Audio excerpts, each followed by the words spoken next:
What's up, what's up? It's time for Done Way Past Funny with your host, G.D. Fenderson. Join us as we discuss the art, science, and business of comedy with comedians and comedian adjacent. With this episode's guest, Tate Griffen. It's time to get down and get dope with Done Way Past Funny. Hi, I'm G.D. Fenderson, Certified Forensic Humourist and host of Done Way Past Funny. This is the conclusion of our interview with promoter and comedian Tate Griffen. Enjoy. To be honest, I think I've run out of questions. Let me check to see what my other. So when you watch your son wrestle, this is just comedy adjacent. It's still entertainment, but do you feel like if they get, even though you know the ins and outs of wrestling, when you see him get hit or something, do you like feel something here, like you want to get up there and that's my boy, get off my boy, do you? No. Do you understand and you just sit back and go, okay? Yeah, the closest I get to that is if it's something that's risky or like they're up on the top rope and they're going to do like a big superplex, or there's something, like they call those suicide dives, or the guys outside the ring and you run and jump over the top rope. When it's something that like puts you very much in a real danger, that could be something that ends or at least stalls out a career. Those moments I'm usually like in anticipation, I'm nervous. But the rest of it's part of the game, and especially he's trying to make it to the top level. And so more often than not now when I'm watching his matches, it's more about the moment to moment. Like it's not, oh, did that look good? It's why did you do it in the first place? Why are you doing this? It's all the details that you have to have down in order to fully be a realized performer that can work at the highest levels of the business. So, when he first started, he was quite a bit lighter. I'll shoot a picture over him for you too. But yeah, when he was a bit, when he's younger and lighter, even then again, I was able to have the kind of that umbrella of, for lack of a better word, protection. It's like, even if he's going somewhere else to wrestle, they know he needs to be treated right because there's a whole village of people waiting to come. And, if it's not, but no, I mean, at the level he's at now, I mean, accidents can always happen, but for the most part, he's in the ring with safe people, and he's been wrestling since he was 16 and he's 25. So he's got a solid 9 years of doing it. Yeah. Now, you don't do a lot of crowd work. Most of what you do is scripted story work. at least from what I've seen. I mean, I don't know. Yeah. I haven't actually, I don't think I've seen you for like maybe a year or so, I guess. So, but you don't do. My experience is that you don't do a lot of crowd work. But have you ever done crowd work that you wish you could take back? Like, it just seemed like a good idea. It's like, I usually, just from my sales experience, I managed a music store for 10 years. Okay. And I mean, selling pianos to people that don't know how to play them and can't afford them. Like, they're just, it falls into that idea of what does someone need to hear in order to do it. So a lot of times I'll have something I just want to say. So I start asking questions that prompt them to put me in a position to say what I want to say. Right. And that's what I think most people, matter of fact, I think that most people who do crowd work actually know what they want to get to, and they just try to find someone that will help to introduce it. Sure. And it's like you can, I think the better you get at it, the more you can kind of like get it down to that and ask directed questions that close into questions that get you where you got to be. Like I was at this place, and I'm sorry, I don't remember what it's called, but we were in North Carolina, and there was a lady that had come in, and she had like on her lapel, she had these paw prints like going down her lapel, like it was like stitched on there. And so I was like, I have a dog. I have this dog, blah, blah, blah, Mr. Cho, blah, blah. I'm talking about it. I was like, anybody else? Do we have any dog lovers out here? And her hand went up immediately. I was like, oh, what kind of dog do you have? And she's like, well, I have 4 dogs. I have one that does this, and one's this, that. And I said, boy, you can always tell somebody that really loves dogs. Like she has and I had a word for it that I had put together, but it was like a golden labradoodle, right. And it's like, you got all that. I was like, hey, I got a dog. It's brown. And that got the big pop. But it seemed so, just out of nowhere, but yeah. The crowd work, I usually unless I know exactly where I'm heading with it, and I see someone that I feel is a pretty good candidate, I don't go too far off that reservation. Like to just look at a room and be like, "Hey, who's into basketball?" and just hope for the best. Yeah, Yeah, I don't do crowd work at all. I do crowd engagement. sure, You know, I engage, but I don't do the crowd work. Be honest. Be honest. I look very. I kind of look down at people who base their material on crowd work because it means they didn't feel like putting the work in to write material. You sure, know, yeah. as far as in my mind. I mean, No, but I'm with you on that. I mean, it's. I always look at it like, well, it's not my thing. Good for you if you want to do it, but it's not for me. Um, but it's like, yeah, do what you got to do. To me, there's a little more in just trying to craft the stories and the jokes and get it down. I also think, maybe when you reach a certain point, then the crowd work thing's a little easier. But the guys that do crowd work, especially if they try to do it at an open mic, it's like, so you're going to start crowd working with comedians that statistically have more experience than you do. Like, it's always death. that's well, open mics. I mean, my opinion of open mics is they're like the dress for in theater. You'd call it a dress rehearsal. Yeah, You'd be like, okay, you're trying to, you know what the material is supposed to be, and you're just going through the motions so you get it down right and get the staging right and everything together. And so to me, it's like just like a dress rehearsal in theater. But my wife doesn't. I don't do many open mics anymore. My wife doesn't even go to open mics because she got to the point where she had seen so many people do the same stuff over and over again that sure. she would start commenting in my ear. My wife doesn't whisper very well. She thinks she's whispering, but like she goes, there was one person, she goes, they've been working on that for 5 years, and he hasn't gotten it right yet. So, Yeah. and she didn't whisper it. We're like, because I sit in the front row. I like the. To me, it's like even open mics. To me, watching other comedians is like going to school. Sure. Even if they like have fewer years or less experience, there's always Yeah. something I can learn. Well, even if they're teaching you what not to do, you Yes, know. yeah, No, yeah. I'm with you. My wife, I used to joke that my wife thinks that her hand's made of soundproof glass. Like he literally never. He really fucking sucks. But yeah, I, no, I was the open mic thing too. It's a lot of times it's the room. Like Nick's been carrying the torch for the Benny's mic, yeah. and that's great. And I will go down there on occasion, but it's usually if I have something that I've never tried in front of anyone before, Mm-hmm. and go down there, and it's like, okay, this is going to be just all brand new stuff. When I tell me if you agree, the first 2 or 3 years I was doing it, I almost felt a weird sense of obligation at a mic to try to make sure the show was good. Right. Like, oh, these like in other words, let's say the first three people that go are really not any good and not trying or whatever. And it's just buzzkill central. Then I almost felt like it was on me to spend my 7 minutes with proven material I have to try to bring the show up. You know what I mean? Whereas now I don't think that way anymore. It's like it's not my job to make this good, and my job is to come here and use this as a tool. I drove 90 minutes each way for 7 minutes. This is what Yeah. I'm going to do, and it doesn't matter what happens before or after. Now I know there's what was I gonna say? What was I gonna say? You know what I was gonna say, right? No, sorry. There's nobody over there. I just um damn it. I hate when I do that because to be honest, oh shit. All right, now you said March 22nd. You have Yep. your wrestling. What's you say it because I can't remember what it's Yeah, called. sure. It's actually a crazy Elite week. wrestling.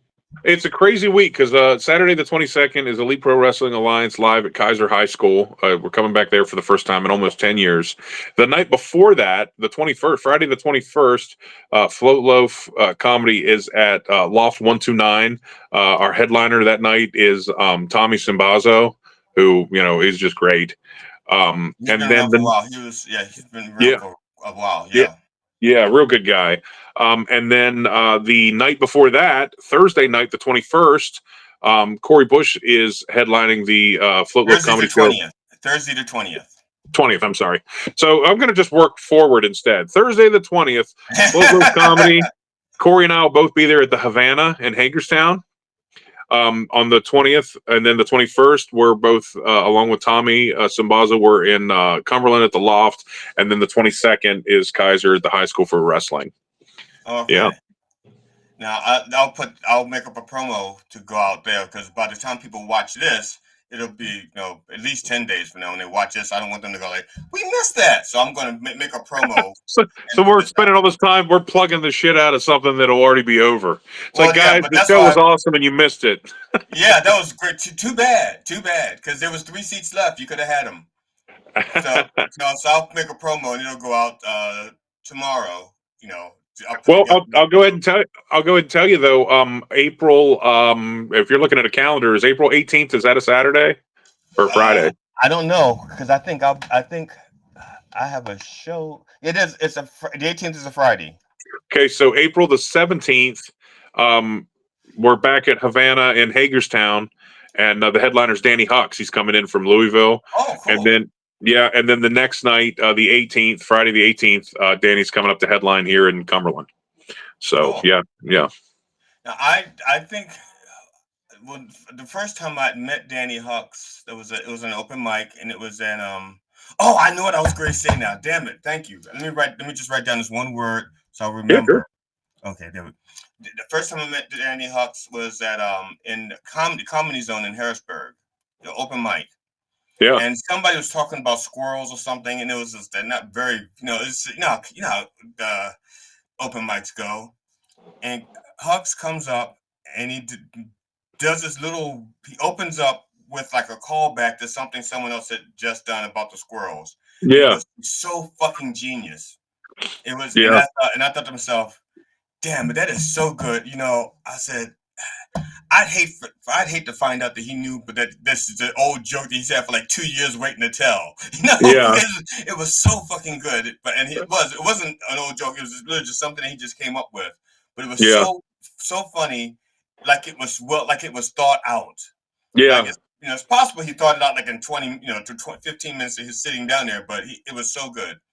Yeah. He's one of those people that has like a heart of gold. Yeah, Danny, he's one of the sweetest guys in the whole world. I mean, it's a joke he's had for a long time. I don't think it's in his regular rotation these days. I could be wrong, but he does that joke where he says, "I'm making a dating app for third wheels. Are you a hot young couple looking for a best friend?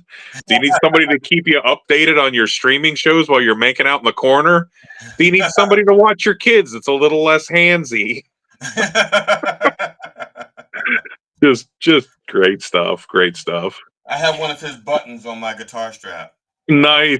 Yeah, I got one right here. That's hilarious. I was looking up here, but it's like I have 2 of his buttons, but they're both on my guitar straps. So, yeah. Well, yeah. GD, I'm having a great time, man. I'm gonna have to wrap up here. I got about 8 or 10 minutes, if that's cool. Okay, cool. I just want to say we used to do you remember Jokers? Oh, for sure. What's funny about Jokers is when I first went to Jokers, you were there and you were taking pictures. Yes. And at that I mean, that was probably 7 or 8 years ago. Does that sound right? Yeah. Like that was the first time anybody had been taking a picture while I was performing. And I just remember, I mean, feeling like, this is a big deal. This is cool. Like it gave me a feeling of confidence and legitimacy that I had not had yet. So thank you for that. That's the 100%. I appreciate you saying that, because you are probably only I'm not exaggerating. I needed space on my computer. I was running out of space, because the operating system. Yeah. And I was like, right on my hard drive, and I was running out of space, and I said, I'm gonna clear out some memory. I had 10,000 photos from other comedians. I thought you were going to say you had 10,000 photos of that first set I did in Joker. That's how long it was. No. It's a big flip book. You can actually watch my whole show. I had 4,400 different comedians in my like over 10,000 pictures, 4,400 different comedians that I had been. Oh my God! Yes, and wow. And of that, only 5 of you guys, about 5 of you, have acknowledged the fact that I've done, about the pictures. Yeah. And the reason why I started doing it was because when I first did comedy, I was with somebody when I first my first show, and it was what is I did a comedy. We did a comedy workshop, Yeah. and as a graduating class, we did a show for a headliner. So it wasn't an open mic. We all wrote 5 minute sets. We opened up for a nationally touring headliner, and there were people who paid to see us. One guy was so bad that people were laughing at how bad he was. Yeah. And when he came off the stage, he says, "I killed." And so from that moment, I realized that not everybody who gets on the stage is going to make it as a comedian. So Right. and being on that stage, being on the stage may be the only picture they have, the only moment they have of, well, I tried. Yeah. And so I took, That's and that's noble why I as hell, started man. taking the Yeah. pictures. That's why I That, started taking the pictures and I would post them so that people could download them and save them and say, no, this is the first time I did comedy, or this is no, and I had like maybe 30 people or so. I recognized the picture. They started using them as their headshots until they got a headshot. You yeah. know, so I was their first headshot, and he never said thank you or anything like that. It's like, okay, that's fine. But I had one guy who produces shows in Virginia, and I'm not going to mention Joey Kuhn by name. That would be wrong. But Joey Kuhn said to me that he takes pictures of comedians because when he started, I took a picture of him, and it meant so much to him that he continued doing it for other comedians. And this is the no shit, man. I do the same thing. If I'm on a show, and there's comics, both like headline folks, and then guys like you said, people that are just trying to give it a shot. If it's a cool room and I can get a nice shot, I'll take a couple, and then I'll send it to them on Messenger with a note, just said, because it's also a networking thing. Yeah, But it's like I'll send it and say, hey, got a couple cool shots of you. I hope to run into you again soon, and that has in and of itself garnered opportunities, just yeah. planting seeds and just trying to be a good guy. But no, that's great stuff, because I mean, you not only took them, but then you took the time to post them and tag everybody, and it creates an air of legitimacy for people that may have never gotten to feel that legitimacy before. And I thank you because I've had more. I've had more complaints than I've had thank yous. And it's that's not that I keep. It's not that I keep score. It's just that I keep score. No, no, no, yeah, yeah. it's You're not like, that I keep score. I just haven't forgotten those bastards. yeah. Yeah, no, I think it's great, and I mean, and it contributed. I'm not taking anything away from Nick or from Aaron Stevens, who I know did it for him in the beginning.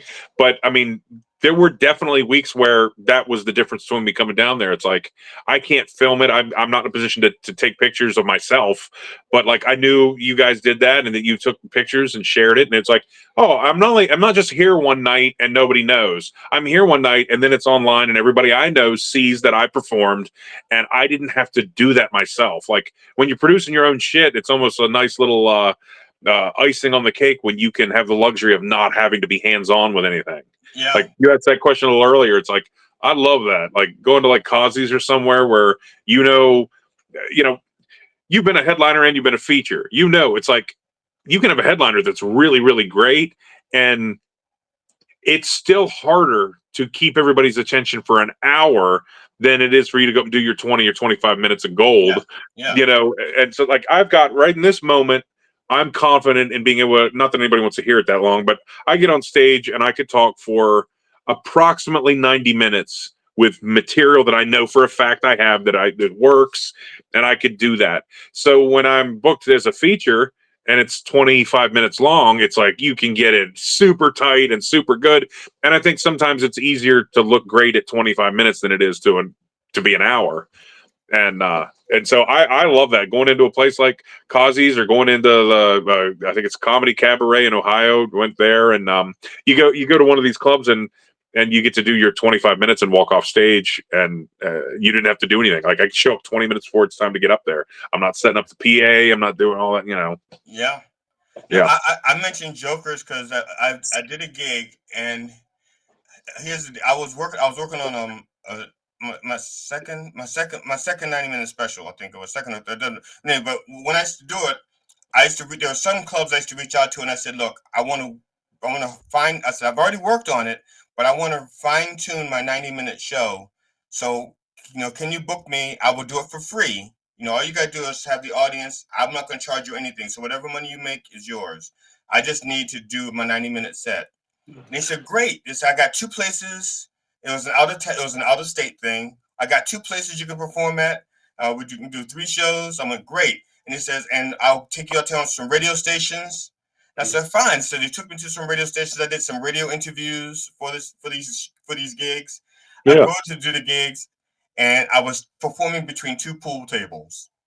And Nice. if I had not spent so much time at Joker's, I would not have been so comfortable doing a set between 2 pool tables. Now, nobody was playing, but still, it's like, okay, look, I just promoted this on a radio station. Okay. Yeah. G.D. Fenderson in the first leg of the Humble as Fuck tour. Yes. I had flyers printed up, and I'm like, that night I promoted this on two radio shows, radio shows, and I get there and I am sandwiched between 2 pool tables, and I was like, oh man, you got to be kidding me. But it's like the there's no crying in baseball scene in The League of Their Own with Tom Hanks. When my manager called me a walking pile of pig shit, and that's when my parents drove down to see the game. Classic. So I know you said you had to go soon. So is there anything that we didn't cover that you want to put out there real quick or something? No, I really, first of all, I appreciate it. I mean, similar to like doing the pictures, man. You're doing the podcast and helping people get exposure. That's freaking awesome. And I will obviously share this, but I'll share your future ones too. And I think that's just great. It's like to provide opportunity. Especially in comedy and show business in general, because it can be so self-serving. And so when you find the folks that are willing to step up and help other people without any visible benefit to them, it's like you're just doing it to do it, man. And that's good stuff. I appreciate that very much. Well, I appreciate you doing it, because to be honest, it's a lot. Like I said, I've been doing this for, I don't know, a while, maybe 2 or 3 years. But there are a lot of people who are afraid to do not, and I really say, because I say, well, we'll look at some of your work and we'll talk about it, and like, oh, I can't look at myself. I can't. Yeah. I mean, it may not always be the most fun thing, but man, if you're not watching your stuff, where are you going? I know. I've said this many times. People ask me who's my favorite comedian, and I say I am my favorite comedian. I'm not the best comedian, but I tell the stories I want to hear. Otherwise, why would I tell them? Yeah, no, I hear you. I mean, I love watching you. I think you're funny, but but the reason why I think you're funny is because I like comedians that can tell stories that I can't tell. Well, and that's ultimately, that boils down to my philosophy on it. And I've developed this over the last 3 or 4 years specifically. I try to not use any jokes that somebody else can tell. Like, I'm trying to dig deep enough that when you hear a story, it is so much part of my DNA that it's, it kills me when I see something happen in the news, whatever, just pick anything. But let's just say, like if it was like the Octomom that had the 8 kids, it's like, when that lands, and then you see in these mic groups, people going, well, I call this joke and I call that joke, I did it for, it's like, if you're so worried that your shit is so fucking unoriginal that you got to call it so no one else can take it, that's how you know it's not any good. I mean, just my opinion, but I try to bring it out from me, and that way people can't steal it. And if they do, it's obvious. Yeah, because even though, I'm going to project onto you when I do a story, and I think I hear this in you as well. Even though this is my story, I try to make it so it's relatable, so that you could picture this happening to you. Sure. Yeah, it's like, who hasn't mouthed off at somebody over the phone? Yeah. And then, and not everybody gets to meet them face to face, Yep. But who has and they're relating to they're either relating to the idea that it's like, oh fuck, like I've been there where I've shot my mouth off and now I got to answer for it. They've been in that situation where they're between a rock and a hard place. They don't know what to do, but they've also been in a position where somebody lipped off and they got to go give them some shit. So it's like, people can relate to. There's three different characters. You've also been that guy that has been sitting there and already got your food, but there's some drama playing out, and you're going to hang and watch. Like the more beacons of relatability you throw out there, the more everybody can get on board, even if they're not all thinking about it the way you do. But you've been the kid when you've been like, I hope my dad doesn't embarrass me, or I hope my dad doesn't get beat up and embarrass me. Yeah. Because I don't know about you, but I saw a video about a vet. He was on a bus, and this young 20-something-year-old kept picking on him, and he wailed away on that kid. He beat the shit I out did. of that Yeah, old white guy got up and started kicking the shit out of him. Yeah. So they made a movie about that. Danny, was it Trejo? Danny, he's always in the exploitation flicks. He was in Con Air. Yeah, he was. It was called like The Man on the Bus or something. But they made like a movie about that. Yeah, pure hilarity. I appreciate you doing this for me. No, thank you. I have at least a promo for this in a couple of days. But for the actual, I'll let you know the actual show will probably be edited within the next 10 days or so. Next weekend is almost like a wash. I'm going to be in North Carolina. Not that I'm plugging it, but I'm plugging it. But no, I feel you. I'll shoot you over some other pictures and some things to choose from too, just so you have some more. Cool. That'd be great. Cool. Yeah, I appreciate it. Yeah. Hey, thanks again, man. I appreciate it very much. It was a lot of fun. And your pizza place is still open, right? The Sky High Pizza. No. The kids they're going to school and they're kind of ready to do their own thing, and so we shut it down. And then my accountant was like, "Well, you're paying $500 a month rent for your comic shop, and the mortgage is only $700. Just move it out." So I just shut the comic shop. I got that part. I understood. So I thought you relocated, but I thought you relocated the pizza place as well. But you relocated the comic shop, and the pizza's gone. Yep. Yeah. Okay. I don't need to eat any more pizza. I love pizza. That is my second favorite staple of all time. Especially next day with scrambled eggs on top. I love it. I somehow found a way in my life to monetize everything I ever loved. Comic books, found a way to monetize it. Pro wrestling, monetize it. Comedy, monetize it. And now in varying degrees, I have a resentment of all those things in different fashions, and so it's like I don't need to hate pizza and wings. I'm getting out before it gets there. So the kids are next. You're going to monetize them because they're yeah. Classic. You will do comedy, and I will produce your shows. For sure. But brother, hey, thanks so much, man. I really appreciate it. Thank you. All right, take care. Bye-bye.